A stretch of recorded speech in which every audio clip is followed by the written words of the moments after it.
The 24 hours of the Passion preparation. Before each hour, O my Lord Jesus Christ, prostrate in your divine presence, I implore your most loving heart to admit me to the sorrowful meditation of the 24 hours in which for love of us you wanted to suffer so much, in your adorable body and in your most holy soul, unto death on the cross. O please give me help, grace, love, deep compassion and understanding of your sufferings, as I now meditate the 11th hour. And for those which I cannot meditate, I offer you my will to meditate on them, and I willingly intend to meditate on them in all the hours in which I have to apply myself to my duties, or to sleep.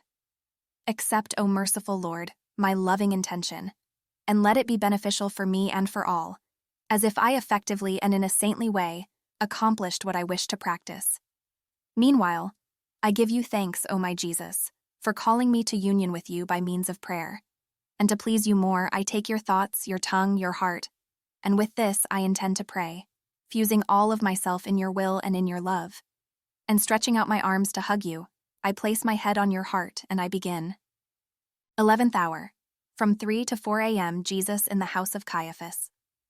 My afflicted and abandoned good, while my weak nature sleeps in your sorrowful heart, my sleep is often interrupted by the pangs of love and sorrow of your divine heart. Between vigil and sleep, I hear the blows that they give you. So I wake up and I say, my poor Jesus, abandoned by everyone, there is no one who takes your part. But from within your heart, I offer you my life as support for you, as they knock you about. And I fall asleep again. But another pang of love of your divine heart wakes me up, and I am deafened by the insults that they send you, by the whispering, by the shouting, and by the running of people. My love, how is it that they are all against you? What have you done that they want to tear you to pieces like many rabid wolves?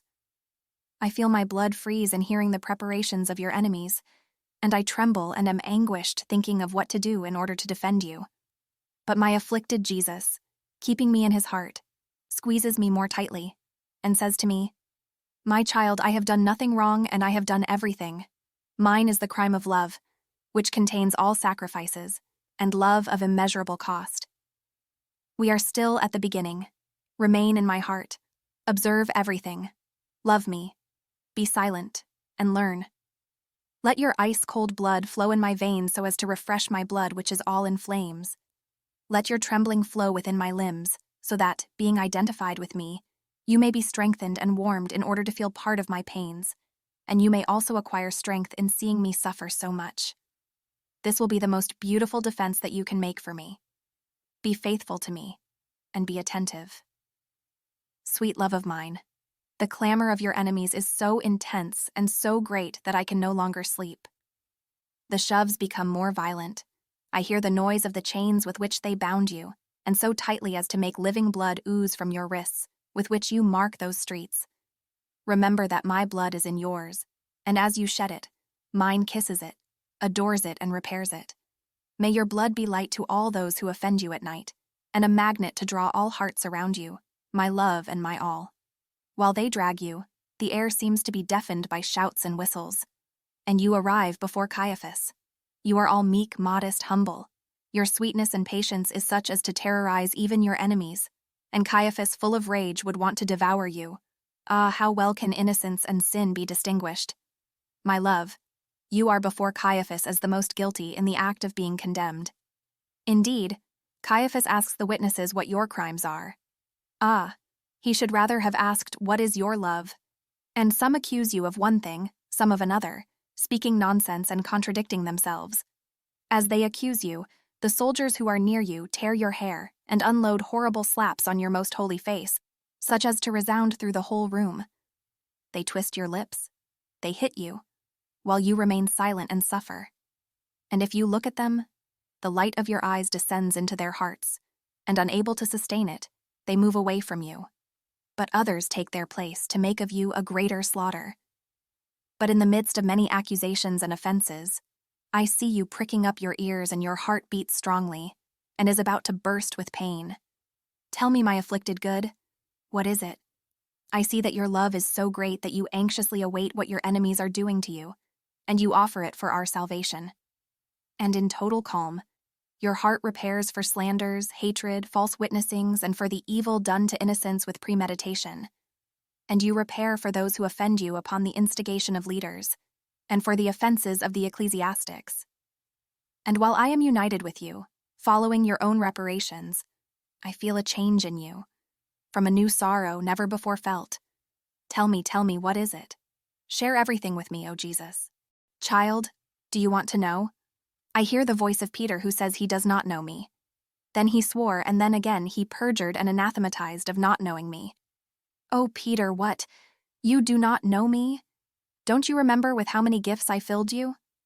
Ah, if others make me die of pains, you make me die of sorrow. Ah, how wrong it was of you to follow me from a distance, and so expose yourself to the occasions. My denied good, how quickly the offenses of your dearest ones can be recognized. Oh, Jesus, I want to make my heartbeat flow within yours to soothe the harrowing spasm that you suffer. And my heartbeat in yours swears loyalty and love to you, and repeats and swears thousands and thousands of times that I know you. But your love is not yet calmed, and you try to look at Peter. At your loving glances, dripping with tears because of his denial, Peter is moved, and he cries and leaves. And you, having led him to safety, calm yourself, and in this way repair the offenses of the popes and of the leaders of the church, especially of those who expose themselves to occasions. Meanwhile, your enemies continue to accuse you, and in seeing that you do not answer to their accusations, Caiphas says to you, I beseech you, for the sake of the living God, tell me, are you really the true Son of God? And you, my love, having the word of truth always on your lips, with supreme majesty, and with sonorous and gentle voice, such that all are struck, and the very demons plunge themselves into the abyss, answer, you say so. Yes, I am the true Son of God, and one day I will descend on the clouds of heaven to judge all nations. At your creative words all remain silent. They shudder and feel frightened. But Caiphas, recovering after a few moments of fright, and full of rage, more than a fierce animal, says to all, what need do we have of more witnesses? He has already uttered a great blasphemy. What more are we waiting for to condemn him? He is already guilty to death. And to give more strength to his words, he tears his clothes with such rage and fury that all, as though one, hurl themselves at you, my good. And some punch your head, some tear your hair, some slap you, some spit on your face, some trample upon you. The torments that they give you are so intense and so many that the earth trembles and the heavens are shaken. My love and my life, Jesus, as they torment you, my poor heart is lacerated by the pain. Oh, please allow me to leave your sorrowful heart and face all these offenses in your place. Ah, if it were possible, I would like to snatch you from the hands of your enemies. But you do not want it, because the salvation of all requires it, and I am forced to resign myself. But, sweet love of mine, let me tidy you up. Fix your hair, remove the spit, dry your blood, and enclose myself in your heart. As I see that Caiphas, tired, wants to withdraw, delivering you into the hands of the soldiers. Therefore I bless you, and you bless me and give me the kiss of your love. And I enclose myself in the furnace of your divine heart to sleep. I place my mouth on your heart, so that in breathing I may kiss you, and from the differences in your heartbeats, more or less suffering, I may sense whether you are suffering or resting. Therefore, making wings of my arms to keep you sheltered, I hug you. I cling tightly to your heart, and I fall asleep.